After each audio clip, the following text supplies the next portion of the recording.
my very first teacher was a man named Jim Rohn, and he was a personal development speaker.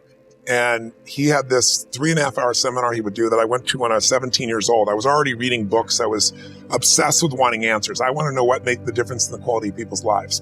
Not because I was intellectually interested, but because I grew up in a really tough environment. I had 4 different fathers. There was a lot of, my mom was a great human being who loved me dearly, but she, abused both alcohol and prescription drugs. So she was very physically abusive. And I was, believe it or not, 5'1" in high school as a little guy. So I got the beat out of me pretty regularly for things that I didn't do anything to do with.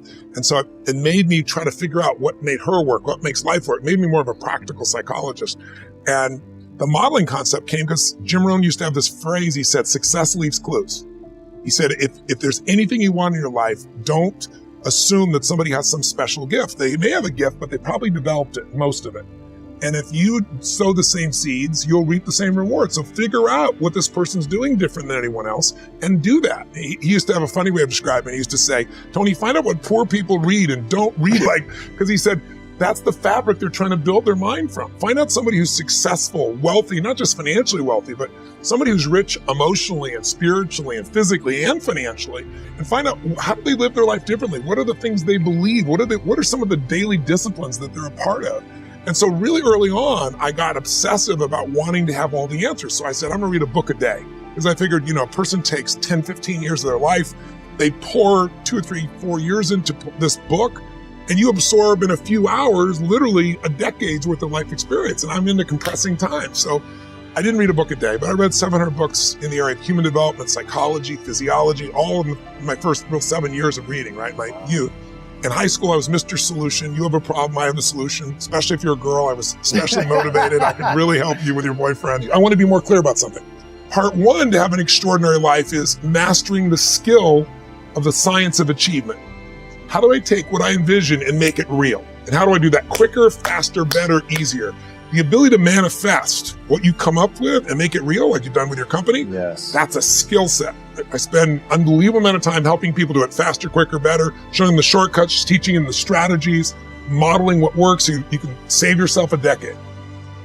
But I would submit to you that having done this for 38 years with, 50 million people at this stage, I can tell you that the science of achievement, there are a lot of people that are damn good at that, and they still don't have an extraordinary life. They have an extraordinary life. You see it as extraordinary, but I get the phone call from the multi-billionaire who tells me he wants to do this thing on his business, but what he really find out is he's miserable as hell, and he's hoping somehow I'm going to rub off on him on that side too. Right.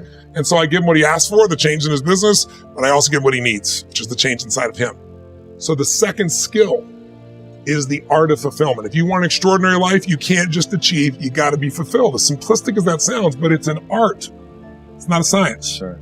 It's a science to making money. Come on. Any age, any color, any background, any gender. If you do these things, you'll have an abundance of money. You do these things, you're going to have too much month at the end of the money. You're going to have financial stress, right?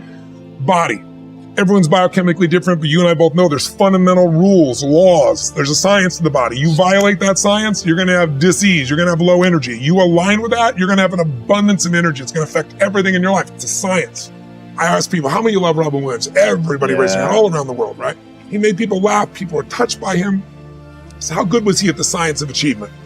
I mean, he wanted to be a great comedian, make the whole world laugh. He did. He wanted to have his own TV show. He did. He wanted the #1 show. He did it.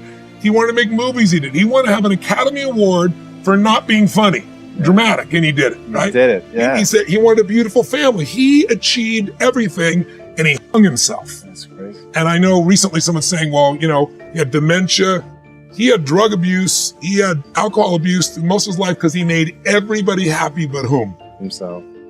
That's the ultimate failure. So if I had no other message to offer your viewers, and you let me give it to them right now, I'll tell you what I believe. I believe our lives are controlled by one force, decisions. I certainly believe in force greater than myself, call it God if you will, grace, whatever you want to call it, the universe. But I also believe it gives us choices. And the decisions we make control us much more than the conditions we meet. It's not the conditions, it's your decisions. Decisions of what to believe, decisions what to do, decisions what to give.